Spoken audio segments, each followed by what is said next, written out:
What's up? Welcome back to Nom on a Budget. Today, we're taking on a recipe that's been taking the internet by storm, the viral dumpling casserole. I've seen this everywhere, and when Costco had a sale on dumplings, I knew it was my time to shine. We're keeping it easy, affordable, and packed with flavor because that's what we do around here. Make sure you stick around till the end of the video because I'll include a full written list of ingredients and step-by-step instructions. That way, you can give it a try at home. Let's get cooking. Alright. Let's kick things off with some easy prep.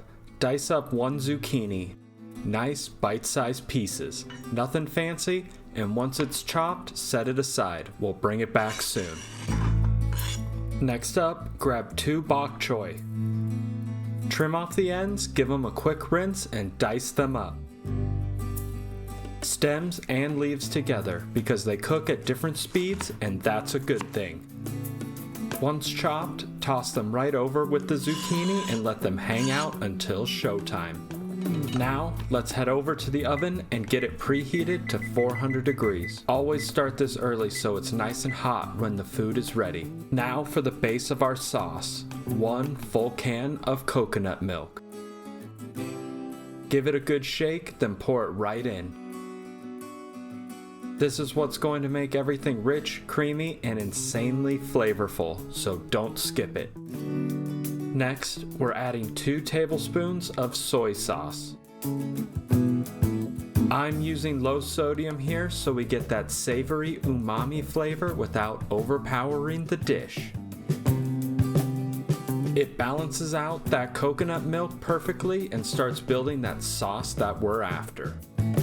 It's time for the flavor bomb. We're adding 2 teaspoons of red curry paste.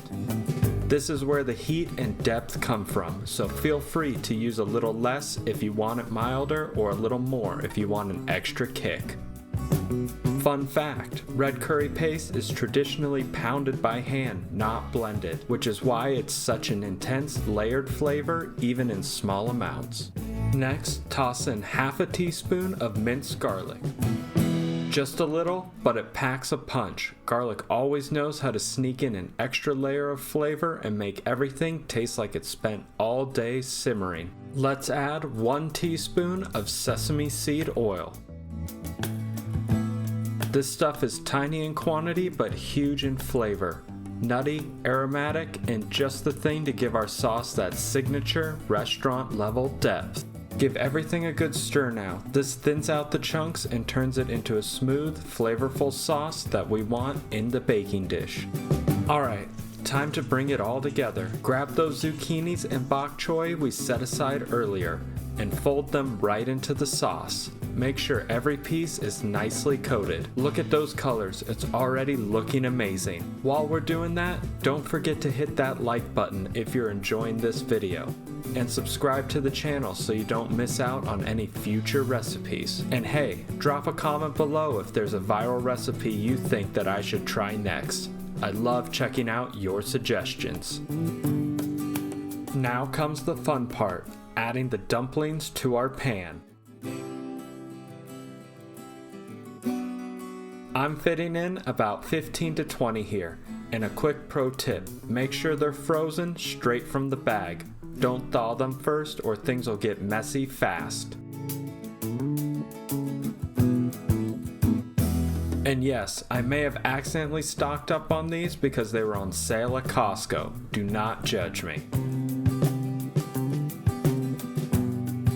Once they're all nested in there, grab a spoon and gently pour the sauce over them, making sure every dumpling gets nice and coated. That sauce is going to soak in and make them insanely flavorful, so don't be shy. Look at that, already starting to look like the ultimate comfort meal.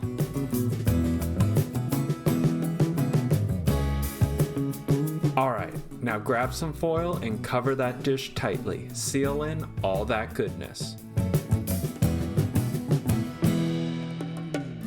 This is going into the oven to bake for 20 minutes. And that little steam trap is going to help everything cook perfectly while keeping our dumplings soft and that sauce nice and saucy. Alright, the first 20 minutes are up. Carefully pull out the dish from the oven.